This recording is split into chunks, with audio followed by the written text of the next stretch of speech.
All right, back to 3 Days of Gettysburg by GMT Games. Reviewing the 1 p.m. turn, full battle. Okay, well, a lot has happened. Let's start up here on the action on McPherson's Ridge.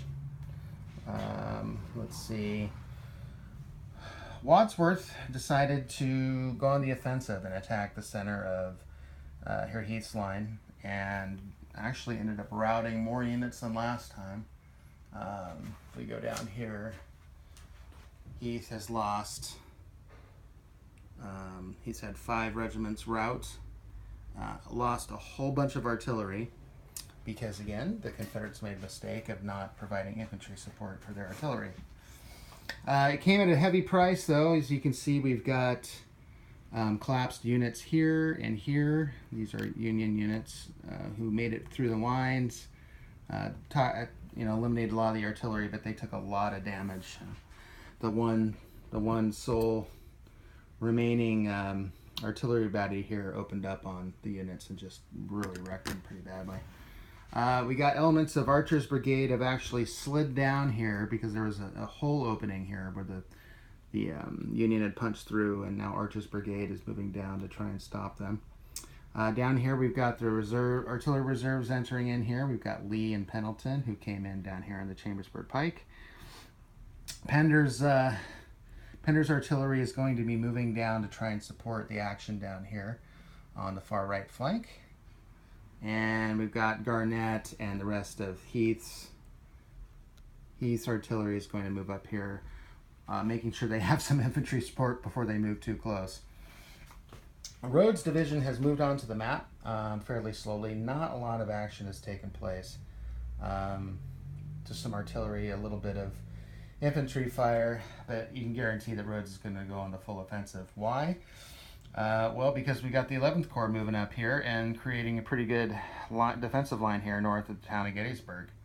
It's going to create some issues, I'm sure. Whether or not the Confederates can gain a good foothold here on the first day before the bulk of the Union reinforcements start showing up will be tough to say.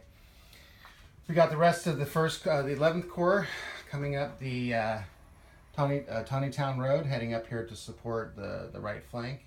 But if we go down here to the south, near the northeast of Flanks Hill, this is where the real problem is for the Union, and this could spell disaster here. And I've got to come up with some way of deciding if I divert this division here to the south and try and support this flank. Of course, that will put them out of command up north, and it might be kind of challenging to move them out of march orders, especially because the leaders are not good. They have -1 modifiers in their activation rating, so I'm not sure what's going to happen. Unfortunately, Reynolds didn't die like he did historically here. Doubleday's division is putting up a tough fight, although you can see the Confederates have broken through here, and they're trying to get some artillery through, get them up on the hills, and bring down some enfilade fire here on the what's left of Rowley's brigade. There was a pretty good stand here by a regiment, the 150th Pennsylvania and the 8th Pennsylvania Artillery fought back an attack here on the Confederate right flank. What had happened is that the infantry and the artillery unit had moved up on the hill to try to get enfilade fire on the Confederates. Confederates came after them, but they fought them off. But unfortunately now they're going to be out of command with the rest of the brigade, and a lot more to worry about down here. So this will be interesting to see what happens. I'm having a lot of fun. I'm like I said, I'm trying to make decisions, command decisions based upon what may be happening on the map. I might just end up rolling a dice whether or not having this division come down here to support the Union left flank.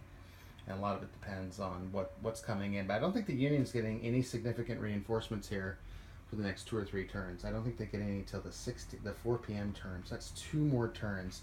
And I think now that the Confederates are on attack here, we got Pender's division just about to smash these guys. This could be a huge problem. Possible pincer maneuver cutting off the rest of the army here. So we'll see what happens. All right, well, I'm going to sign off here and see you next turn.